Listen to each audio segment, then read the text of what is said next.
Órale, mis queridas, paren todo lo que están haciendo ahora y escuchen con el corazón. Esta es la historia de Elena Flores, una abuela que estaba al límite de la miseria, forzada a vivir con su nieta, Isabel, de 7 años, en el único techo que les quedaba, el avión maldito en el desierto de Aguascalientes, México.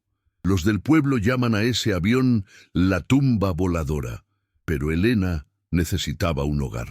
¿A poco no sabían que cada noche ella y la niña dormían sobre un pozo de sufrimiento que no quería descanso, sino una nueva víctima?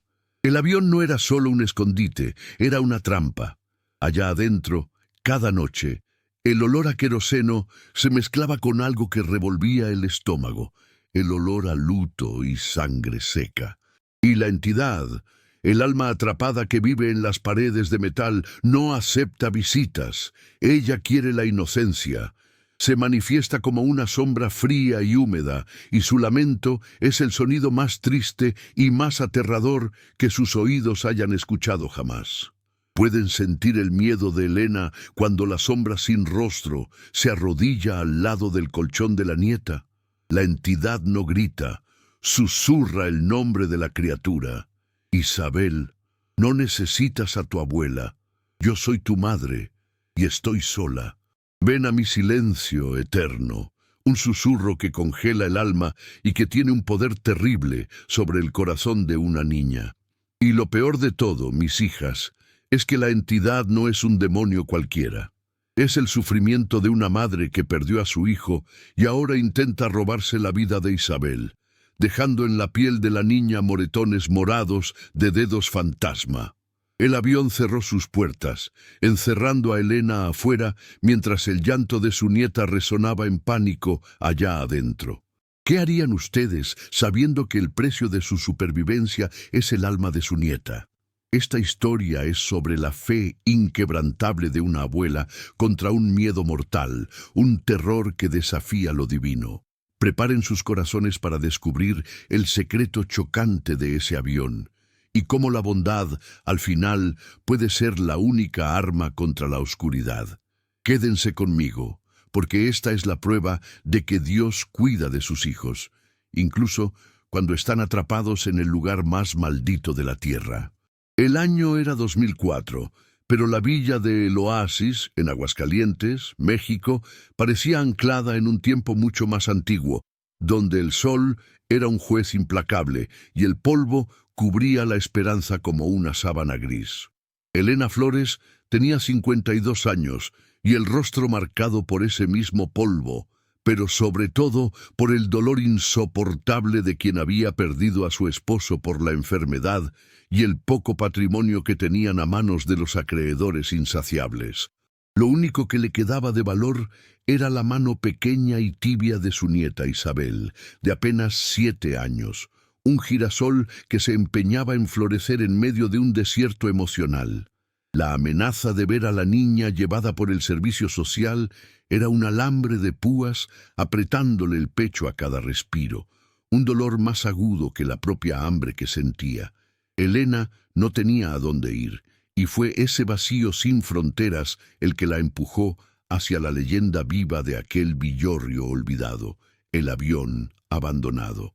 Un gigante de metal oxidado, un Fairchild C-123 Provider, que yacía desde hacía décadas en las afueras polvorientas de El Oasis, un monumento a la mala suerte que ningún vecino se atrevía a tocar, y mucho menos a acercarse después de que el sol se ponía.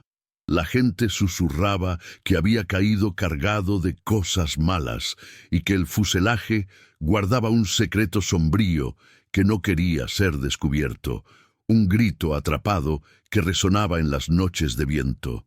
La leyenda era fuerte, pero la desesperación de Elena era más. Ella veía en aquel esqueleto de aluminio vandalizado y olvidado la única promesa de un techo al que podría llamar suyo, una fortaleza de metal frío contra el calor y contra el mundo que la había expulsado. La decisión de vivir allí era la prueba del límite de su dolor, un refugio para llorar en paz y empezar de nuevo, incluso si era en el único lugar que todos temían. Ella no temía a los muertos, temía a los vivos y a la soledad que la aplastaba. La protagonista, Elena Flores, era una mujer terca, con la fe inquebrantable que solo tienen las mujeres del campo, pero pragmáticamente cansada. Su motivación era singular: proteger a Isabel y al mismo tiempo encontrar un lugar silencioso para reestructurarse a sí misma, lejos de las miradas de juicio del pueblo. Ella cargaba la culpa por la muerte de su esposo, Ramón, como una piedra en el estómago, sintiendo que había fallado en todo, menos en amar a la nieta con todas las fuerzas que le quedaban. El lote estaba invadido, pero el avión era real, ofreciendo una estructura de metal que con esfuerzo sobrehumano podría ser convertida en casa. La aeronave estaba lejos de las casas, en medio de un campo árido, rodeada solo por nopales y maguey. El fuselaje plateado, rayado y sin vida reflejaba la luz cruel del mediodía, pareciendo un sarcófago metálico, un ataúd extendido en la tierra seca de Aguascalientes. Elena se arrastró dentro con Isabel, llevando solo un colchón delgado, una imagen de la Virgen de Guadalupe y un anafres de gas. El olor adentro era una mezcla persistente y extraña de queroseno, óxido y un sutil hedor a tierra y sangre seca que ella intentaba ignorar, limpiando con agua y jabón. El silencio que tanto buscaba era en realidad una ausencia, un vacío pesado, que parecía guardar todas las voces no dichas.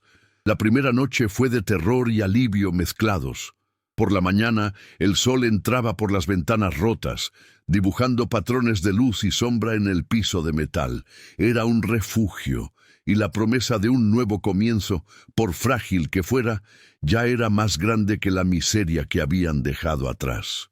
La comunidad, viendo la audacia de Elena, comenzó a murmurar, convencida de que la viuda había despertado la mala suerte que dormía allí y que el castigo de Dios no tardaría en llegar a esa insolente que desafiaba la leyenda del provider maldito.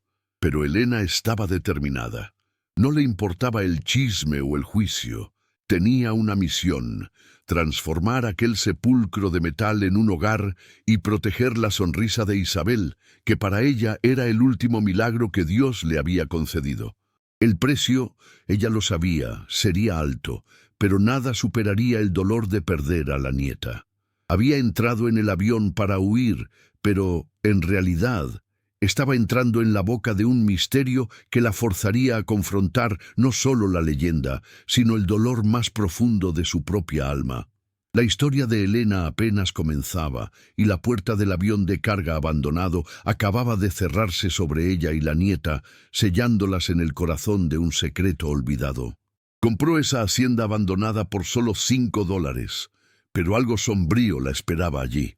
Antes de continuar, cuéntame en los comentarios, ¿de qué país o ciudad me estás escuchando hoy? Y suscríbete al canal para no perderte las próximas historias. El clima de El Oasis era de estoicismo resignado. El viento cálido que soplaba en el altiplano de Aguascalientes era un lamento constante, levantando remolinos de polvo que pintaban el paisaje en tono sepia. La vida allí era una oración silenciosa por la lluvia, una lucha diaria para arrancar dignidad de la tierra árida. La pobreza no era la miseria que avergüenza, sino aquella pobreza de quien vive con lo estrictamente necesario, manteniendo la casa limpia, la ropa remendada y la cabeza en alto. Era en este escenario de ranchos dispersos y de un villorrio con una iglesia colonial de piedra desgastada en el centro, donde la nueva y extraña casa de Elena se instalaba. El fuselaje del avión, gigantesco y frío, era un cuerpo extraño en el paisaje de cactus y mezquites, pero para Elena era una barrera de acero contra el mundo cruel. Su vida se había derrumbado tras la muerte de su esposo, Ramón, un hombre bueno, llevado por una enfermedad que consumió no solo su cuerpo, sino cada centavo que la familia había ahorrado. La culpa que sentía no era por no haber hecho lo suficiente, sino por la sensación de vulnerabilidad que la había golpeado, la certeza de que se había vuelto invisible y débil a los ojos del mundo. Lo que la llevó a aquel pozo de desesperación fue la decisión cruel de los parientes de Ramón, que por codicia la expulsaron de la pequeña casa que él había dejado, alegando deudas inexistentes. Viuda, sin hogar y con una niña que proteger, Elena se vio confrontada con la perspectiva más aterradora, la de que Isabel le fuera quitada. Fue en ese momento de angustia que el nombre del villorrio, el oasis, le pareció un burla, y la leyenda del avión, un chiste macabro del destino.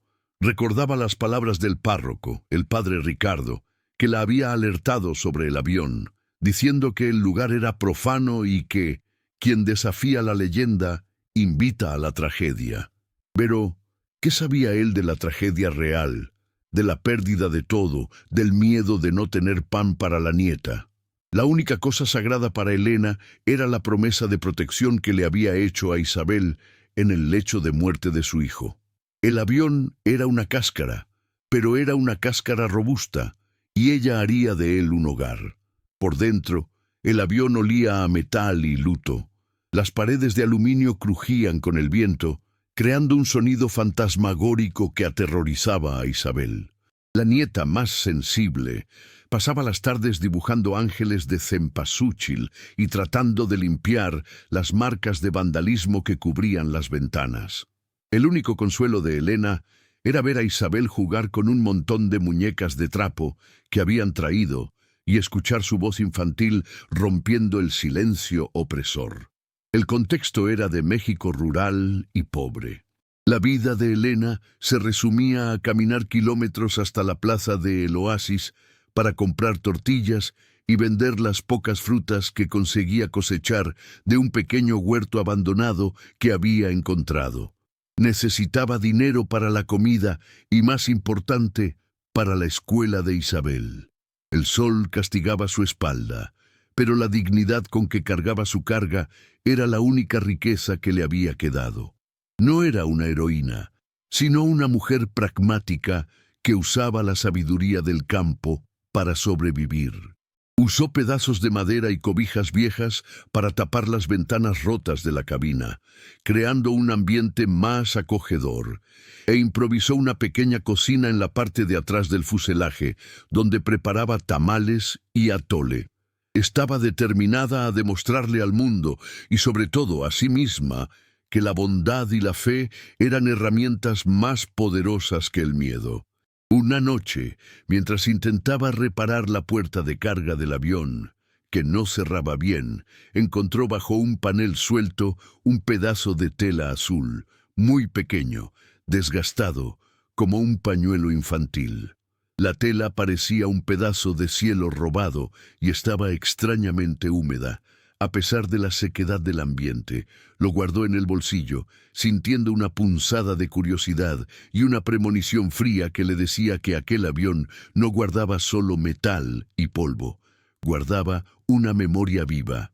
A pesar de todo, Elena dormía con la imagen de la Virgen de Guadalupe sobre su cabeza y con la certeza de que Dios no la desampararía, incluso si la elegía para vivir en un ataúd de aluminio.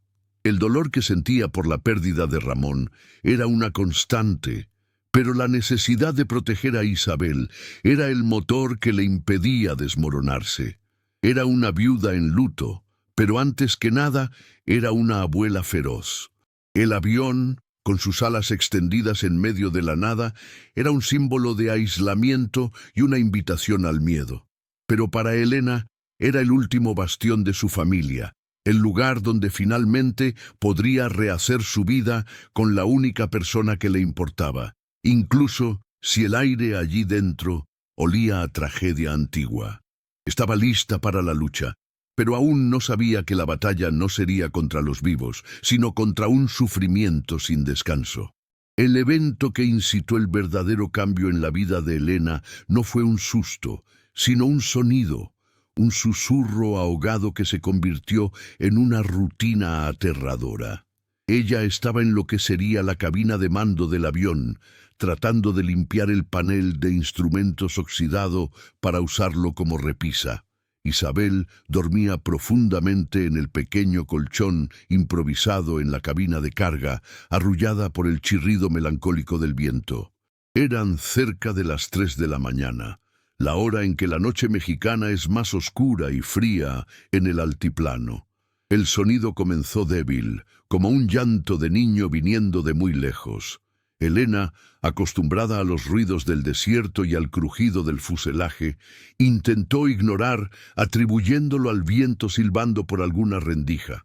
Pero no era el viento. Era un eco húmedo, repetitivo, que parecía venir de debajo de sus pies, de aquel lugar que los vecinos llamaban el sótano del pecado. El aire dentro del avión se puso de repente más frío, contrastando con el calor opresivo de la noche. Se levantó, el corazón latiéndole como un tambor apurado, y caminó descalza hasta la cabina de carga, donde Isabel dormía. La niña estaba tranquila, cubierta por una pesada cobija de lana. Elena la besó en la frente y sintió su piel tibia. Regresó al frente, determinada a enfrentar el sonido. Pensó en encender la linterna, pero dudó, temiendo que la luz hiciera desaparecer el llanto, dejándola en la duda. Necesitaba estar segura. El llanto se intensificó, pero no era un llanto de dolor físico. Era un lamento de profunda tristeza, un sollozo que parecía ahogado. Y entonces escuchó el susurro, claro y distintivo, viniendo de la parte de atrás, cerca de la puerta de carga que ella había reparado el día anterior. Una voz de mujer, baja y urgente, que parecía llamar. El nombre que escuchó, suave y distorsionado, era el nombre de su nieta, Isabel. Isabel. Elena sintió que la sangre se le helaba en las venas. No era un ladrón, ni un borracho. Aquello era algo que la inteligencia práctica del campo no conseguía explicar. La fe inquebrantable que la había sostenido hasta entonces comenzó a temblar.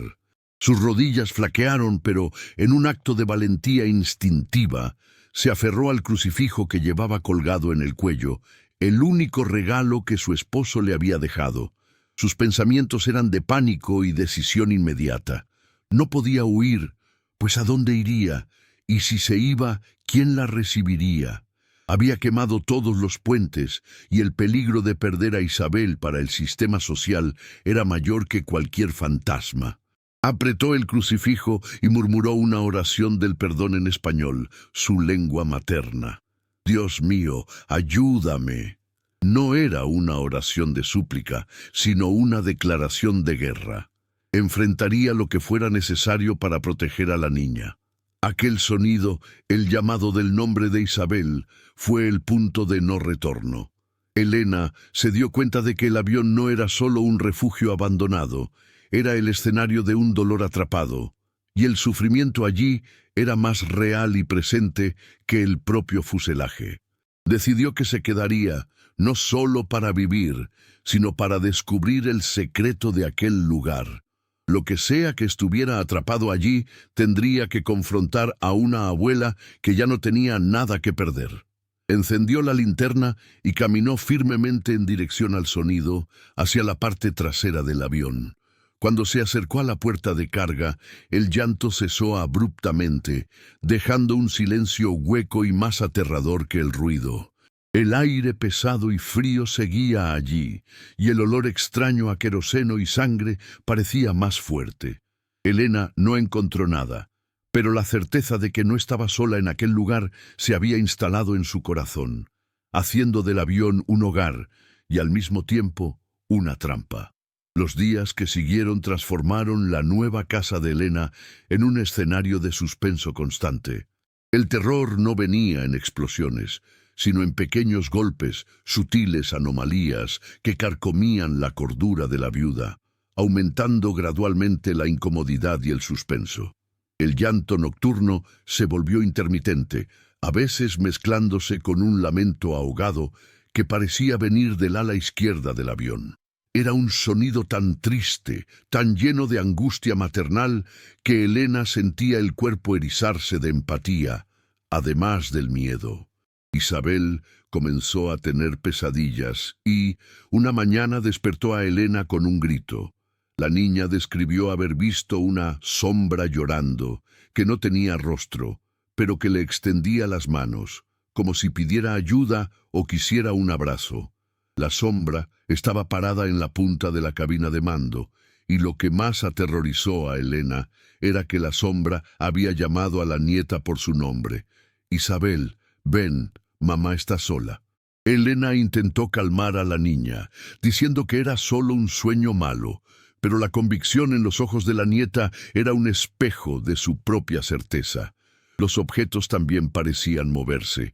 Elena tenía la costumbre de dejar la muñeca de trapo favorita de Isabel, una muñeca de tela con un vestido remendado, sobre la mesa improvisada del piloto. Pero en 3 mañanas consecutivas, encontró la muñeca debajo del asiento del copiloto, volteada boca abajo.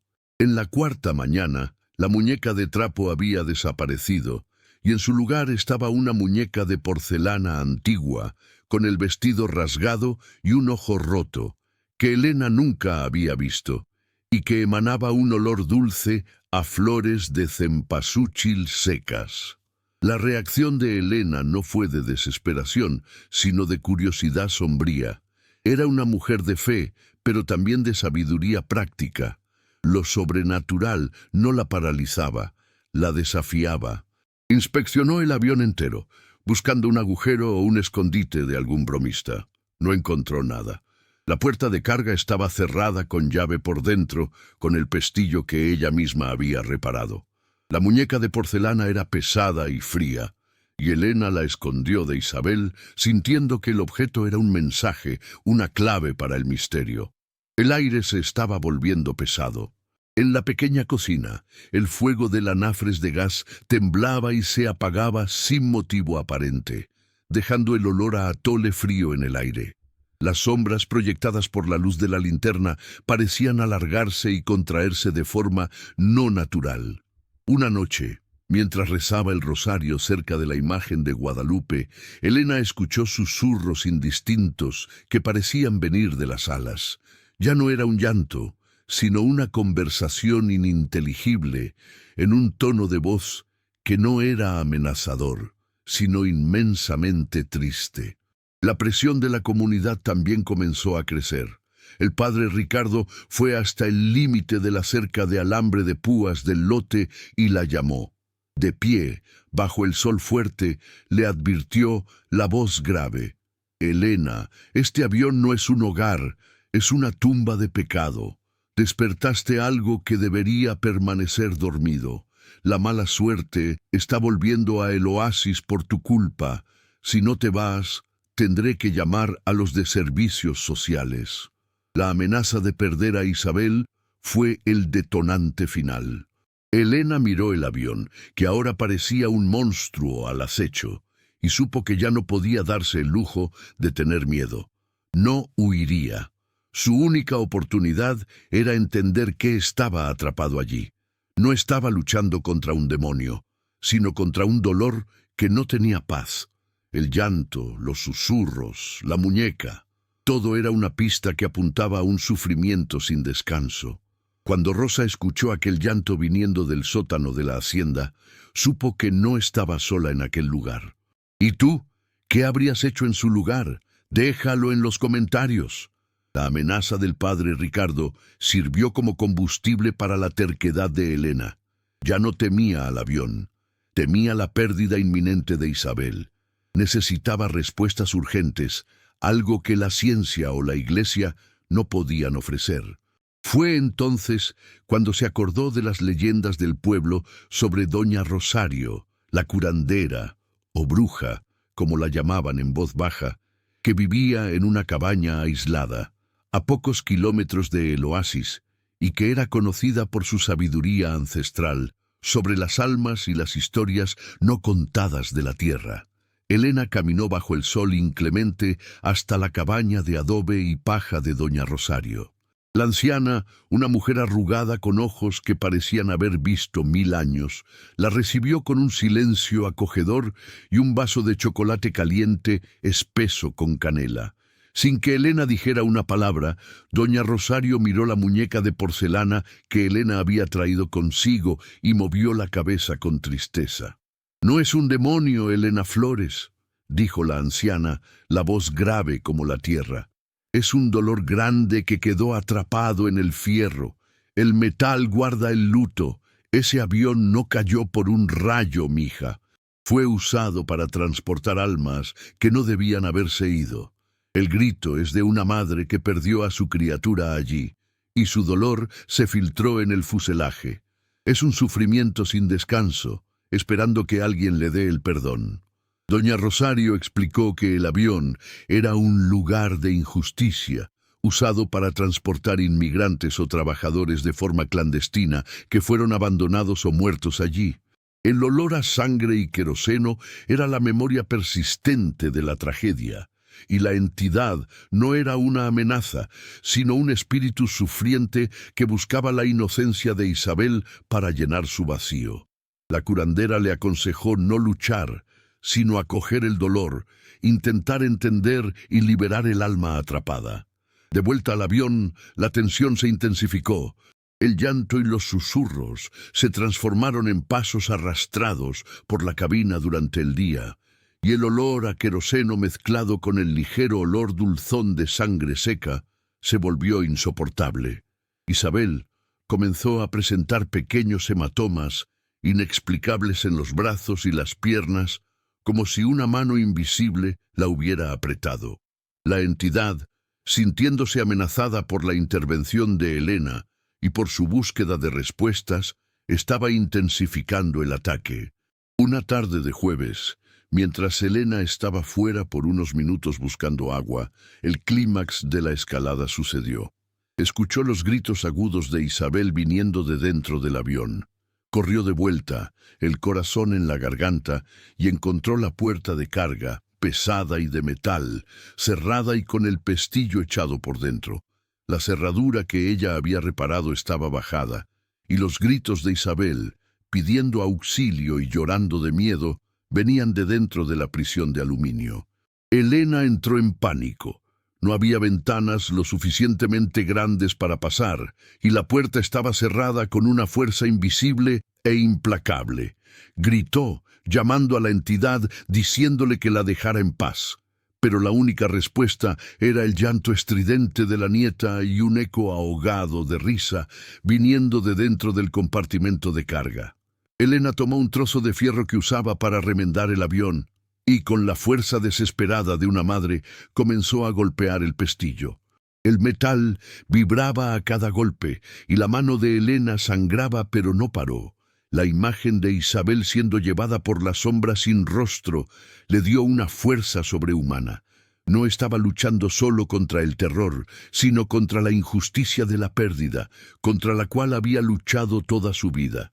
Finalmente, el pestillo cedió con un ruido metálico ensordecedor, y Elena abrió la puerta, encontrando a Isabel encogida en un rincón, temblando, pero ilesa.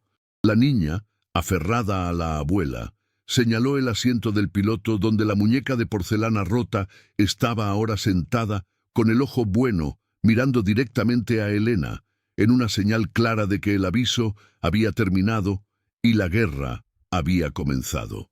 Elena supo que la entidad había probado su límite y que el próximo intento sería fatal. Estaba sola, en el corazón del desierto, luchando no contra un villano, sino contra una madre en luto que quería robar la única cosa que ella más amaba. El enfrentamiento final era inevitable, y Elena lo preparó con la determinación tranquila que solo la fe genuina y la desesperación extrema pueden proporcionar.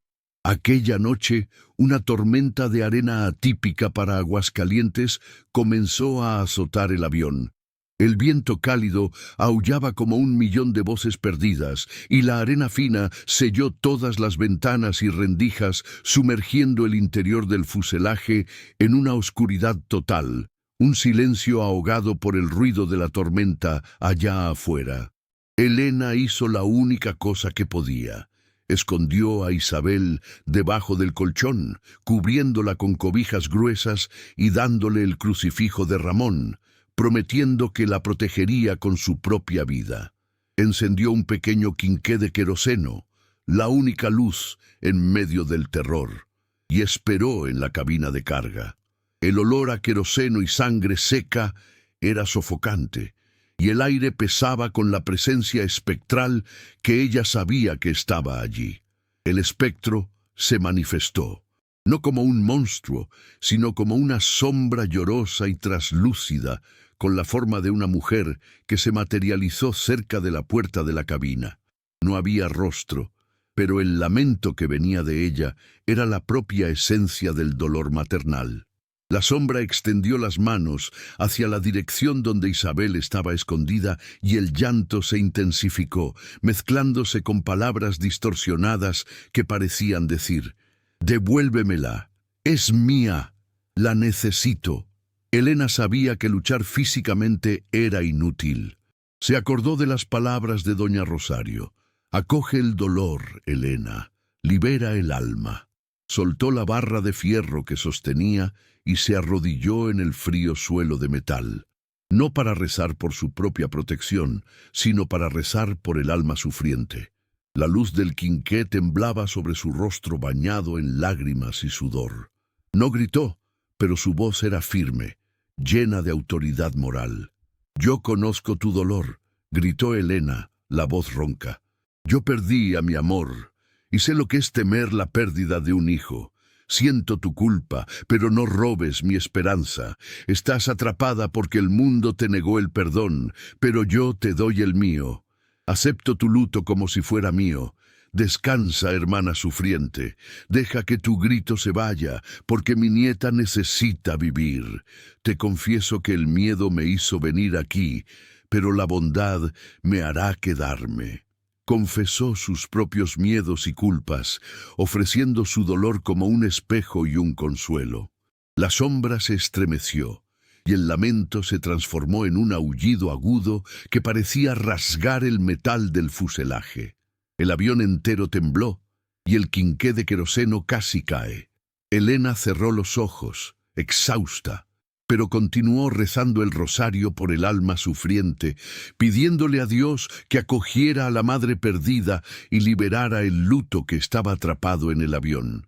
En el momento más intenso, cuando la entidad parecía lista para atacarla, la sombra retrocedió abruptamente como si hubiera sido golpeada por una luz invisible y se desvaneció. El aullido cesó. Lo único que se escuchaba era el sonido distante de la tormenta de arena allá afuera y la respiración entrecortada de Elena. El enfrentamiento no fue una batalla de espadas, sino una lucha de almas, y Elena había elegido sacrificar su propia paz para ofrecer la redención que la entidad nunca había recibido. El resultado de la oración de Elena no fue una explosión, sino un silencio inmediato y profundo. La entidad se desvaneció y el llanto cesó. Cuando la tormenta de arena se calmó y llegó la mañana, la luz del sol de Aguascalientes, antes cruel, parecía más suave, entrando por las ventanas empolvadas. Elena estaba exhausta pero viva. Sacó a Isabel de debajo de las cobijas y la niña estaba tranquila, sin vestigios de miedo, durmiendo con el crucifijo de Ramón apretado en la mano. Elena miró a su alrededor. El avión estaba en silencio, pero ya no con aquel silencio hueco y pesado que sofocaba la vida. Era un silencio de paz, de descanso alcanzado. Fue hasta el asiento del copiloto, donde la muñeca de porcelana rota se había sentado el día anterior. La muñeca estaba allí, pero algo había cambiado. El vestido rasgado estaba ahora mágicamente remendado con una tela azul, idéntica al pedazo de pañuelo infantil que Elena había encontrado bajo el panel. Y, lo más milagroso, el ojo roto de la muñeca estaba ahora intacto.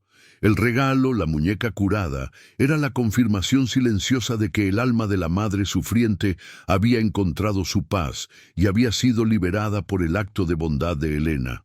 La viuda ya no estaba huyendo. Había transformado el lugar del terror, la tumba de pecado, en un santuario de memoria y en su verdadero hogar.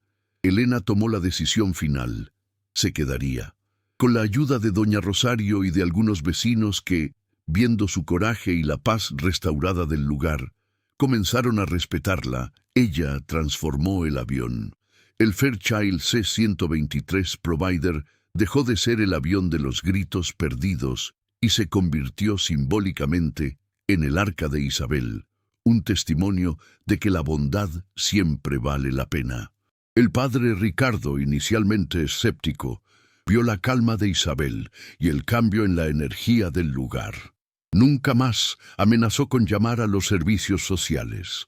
Incluso ayudó a Elena a colocar una pequeña capilla improvisada en la cabina de mando para que la gente pudiera recordar a la madre que había encontrado la paz gracias a la fe de otra mujer. La vida siguió con la pobreza digna de siempre, pero el miedo se había ido. La lección final era clara y resonó en todo el oasis.